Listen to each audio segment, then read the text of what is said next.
السلام علیکم۔ ذی الحج کا مہینہ مبارک مہینوں میں سے ایک ہے۔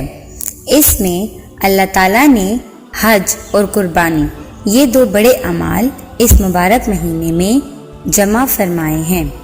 پوری دنیا سے حجاج کرام حج ادا کرنے خانہ کعبہ آتے ہیں اور منی میں قربانی کرتے ہیں۔ ذی الحج کے اس عشرے کی عبادت اللہ تعالیٰ کو پسند ہے۔ کوئی شک نہیں کہ ان 10 دنوں کی سب سے بڑی عبادت حج ہے۔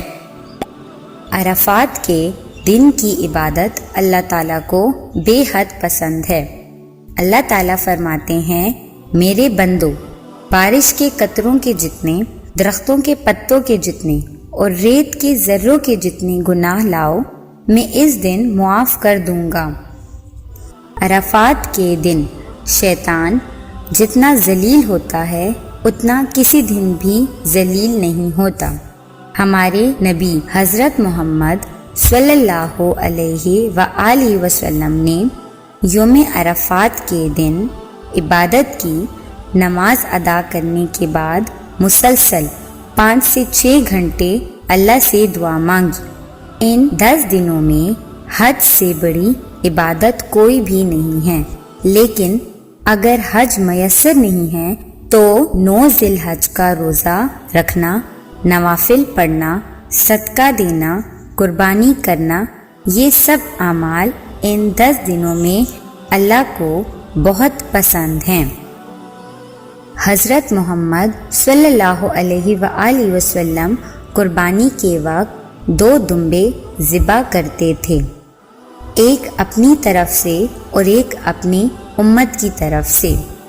حج کے موقع پر حضرت محمد صلی اللہ علیہ وآلہ وسلم نے 63 یعنی 63 اونٹ ذبح کیے۔ ایک اونٹ میں 7 آدمی حصہ کرتے ہیں، تو 63 اونٹوں کے حساب سے حضرت محمد صلی اللہ علیہ وآلہ وسلم نے 441 قربانیاں اپنی طرف سے کیں۔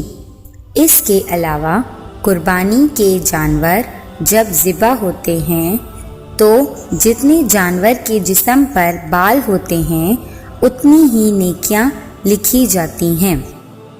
پیارے بچوں، ہمیں قربانی شوق سے اور اللہ کی رضامندی سے کرنی چاہیے۔ بچوں، بڑی عید یعنی عید الاضحیٰ سے متعلق آپ لوگ اپنے خیالات اور اپنے جانور سے متعلق باتیں ہم سے شیئر کر سکتے ہیں۔ شکریہ۔